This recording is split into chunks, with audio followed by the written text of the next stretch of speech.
What is your stance on men or athletes who test as biological male participating in women's sports? I don't know that I would say that I'm educated enough from a scientific standpoint. I don't ever believe that exclusion is an answer. I just don't. I do think, when we think about various levels of sport, various governing bodies of sport and things that go into that, like I said, I'm not educated enough at the different levels. I know growing up, I played with the boys all the time. Would you welcome a biological male in WNBA? We talk about biological male and scientifically where we are. I think it's a totally different scenario. As I said, I'm not educated enough in terms of transgender and transitioning to give you a smart answer. Where do we even begin? Where do we even begin with this absolute buffoonery? Why don't we start with the fact that Steph White, head coach of the Indiana Clarks, same Steph White who was educated or perhaps indoctrinated at Purdue, and when asked about Bearded Beulah being allowed to compete in the WNBA, the only answer an educated Steph White can come up with is a non-answer.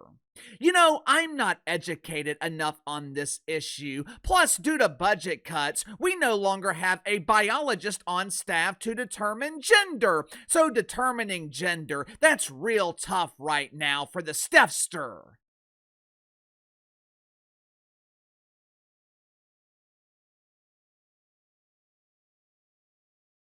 I know historically determining gender has been tough in the WNBA since some WNBA players were born female but act like they are delivering the male. But there is a simple solution to this ongoing debate in the WNBA dump.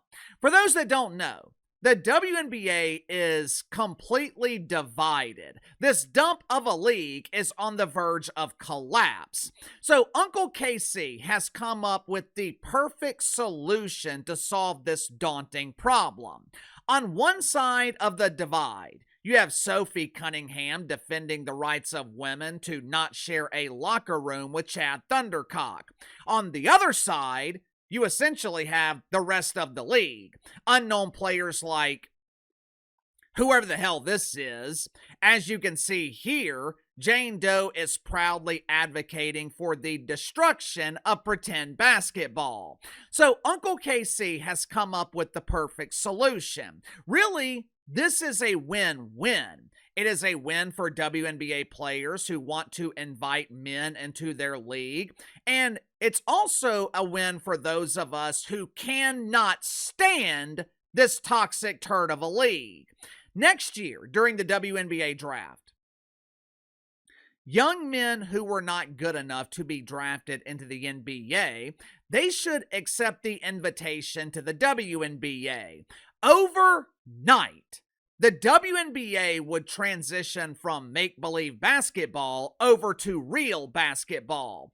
And the toxic culture that is prevalent in this league, these woke women who are being vastly overpaid, we would never see them again because they would be unemployed.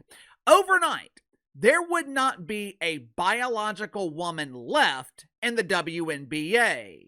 Over the weekend, I guess Outkick was finally given press credentials to WNBA press conferences. I'm not exactly sure why Outkick would want to speak with pretend basketball players. I mean, as a member of the media, what could you possibly ask Angel Reese about pretend basketball? Angel, you seem to have a lot of trouble tonight dribbling while walking. What was going through your mind as you traveled and gave yourself a bloody nose after the brick you laid up hit the bottom of the backboard? To their credit, like the rest of the media, Outkick did not attend a WNBA press conference to sedate their readers with questions about the worst basketball imaginable.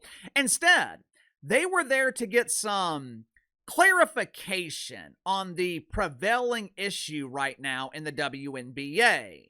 which is, we are the League of Inclusion. We are the Equity League. Pretend basketball is for everyone, and that includes men pretending to be women. Friday night, the Indiana Clarks played, well, they played someone. I think it was the Portland Aspire. Who knows? And who really cares? Once again, no one is talking about the game. They are talking about anything but basketball. During the post-game press conference Friday night, Outkick is trying to ask one of the anonymous players about men potentially taking their jobs in the future. As soon as the question is asked, the entire press conference is immediately shut down. Watch for yourself. Speaking of that outside noise, Sophie, your teammate, Sophie came out with Oh, thank you. Have a good day. Thanks, guys. If this were happening in the NFL, if this were happening in the NBA, I would be furious. I would want Outkick to have their press credentials removed. But the reason this continues to happen in the WNBA is because this is their foundation. The foundation of this league is built on political activism. Like I told you guys the other day, the WNBA is stuck. For going on 3 years now, the WNBA has been trying to serve two masters. They are trying to appease Caitlin Clark fans of Sophie Cunningham, because they're the ones with the money. At the same time, they're trying to serve their real masters, which is their hardcore fan base. And the constant fighting, the division, it is tearing the league apart. For most normal people, the solution to the problem is simple. You prioritize the casual fan base, you prioritize the mainstream audience, because they're the ones elevating this turd of a league. They are the ones trying to make the WNBA a basketball league. But from the WNBA's perspective, this problem is a bit more complicated, because this has always been an activist league. This has never been a basketball league. For decades, the WNBA was the only league where the dorks from high school were accepted. This was their league. For the first time in their life, they found a place where they belonged. They didn't care that the WNBA was losing millions of dollars. Matter of fact, it was a benefit to them when the league was unpopular, because the tickets were a lot cheaper. They could use their food stamps to get into WNBA games. But then Caitlin Clark showed up. Sophie Cunningham emerged as a mainstream star. All of a sudden, beautiful women were now following the WNBA. And anytime there is beautiful women, the men will follow. In the eyes of the hardcore fan base, the WNBA has been infected with toxic masculinity. It has been infected with American culture. The cool kids are trying to take over their league, and the dorks don't like it. What is being lost in this ongoing battle? What is being overlooked as the WNBA continues to collapse? Caitlin Clark is having a great season. Of course, one of the reasons Caitlin Clark is being overlooked and not talked about is because the mainstream media refuses to pay attention. The same media who claims they want to talk about the beautiful basketball in the WNBA, which is obviously an illusion, because there is nothing beautiful about the basketball in this league. But watch what I'm talking about for yourself. All of them are worthy right now. I mean, look at Kelsey Mitchell. Who? Asia Wilson. Who? Olivia Miles. And who? What the hell was that?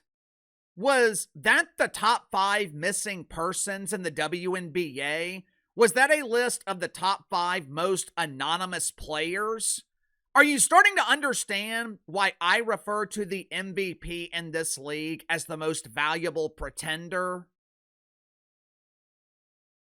Look, I'm not going to sit here and claim that Caitlin Clark is the MVP of the league.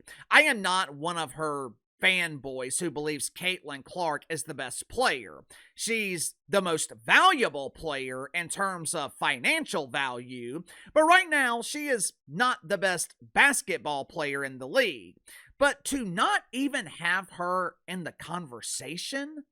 You mean to tell me Caitlin Clark's not in the top 5?